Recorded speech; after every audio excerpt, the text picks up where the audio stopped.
Et bonjour à tous, on se retrouve pour une nouvelle vidéo de la deuxième partie de Road to Sub X au Pyraminx et c'est parti.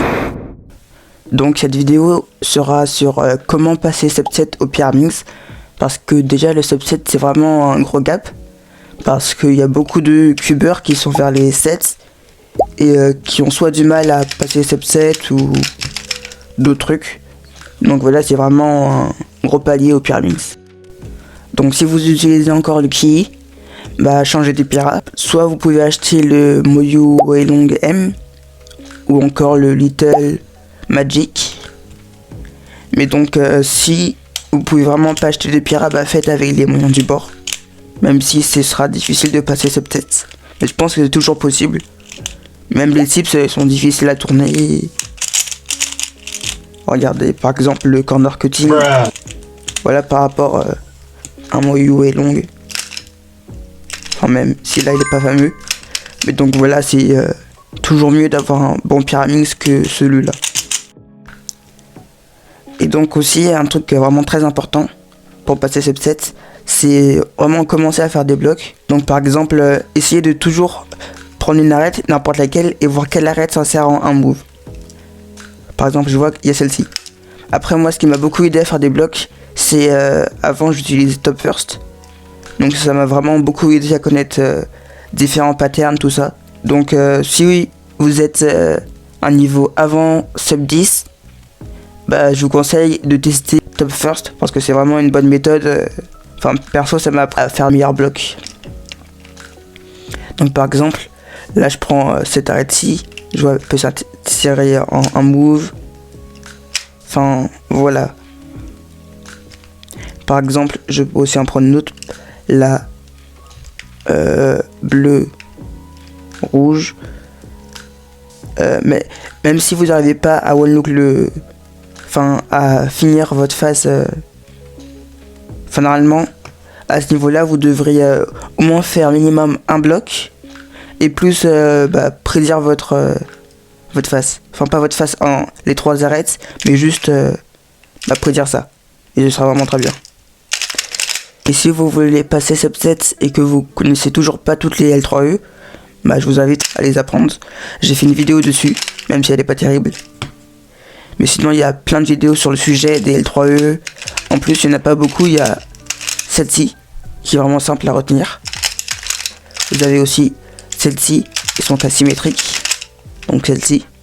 Vous avez l'anti-soon et la soon. Donc voilà pour les cas, c'est... Au début ça peut être compliqué à retenir, mais une fois que vous les utilisez en solve tout ça, et ça vraiment, connaître les L3E ça peut faire vraiment pas mal la différence. Donc vraiment apprenez vos L3E, c'est vraiment super utile pour passer Sub 7. Après pour les tips, je vois vraiment beaucoup de personnes faire les tips en dernier, et vraiment perdre du temps sur leurs tips. Donc vraiment les tips, si vous en avez 4, essayez vraiment d'en mettre soit 2 ou soit 3 en premier. C'est vraiment super bien. Mais voilà, si vous n'arrivez vraiment pas à en mettre 3, même si c'est pas de très bons finger tricks. Et aussi pour les tips, j'ai fait aussi une vidéo sur les finger tricks des tips. Si vous arrivez à prédire un bloc plus votre face et vos tips, c'est vraiment super bien. Aussi, un truc vraiment super utile, c'est connaître différents types d'insertion. Parce qu'il y a celle-ci, mais vous pouvez aussi l'insérer comme ceci. Ou encore si elle est loin, comme ceci. Donc en vrai c'est assez simple. Et par exemple, pour insérer celle-ci, je vois vraiment beaucoup de gens faire une rotation, puis insérer. Alors que vous pouvez tout simplement insérer par derrière, puis faire une seule rotation pour finir. Et encore faire... Après, je sais pas c'est quoi le mieux entre faire R ou R', soit U. Parce que pour faire ça, faut vraiment maîtriser les flicks. Mais donc, voilà, connaître différents types d'insertion. Aussi, l'insertion la plus difficile à trouver, c'est celle-ci, je pense. C'est pour mettre la rouge ici. Soit vous pouvez toujours faire une rotation, ou soit il y a deux autres moyens, c'est faire R', L', U', L, R. Donc voilà, ou soit il y a aussi une autre, c'est faire U, R. Et puis là vous intégrez celle-ci, du coup L et après L'.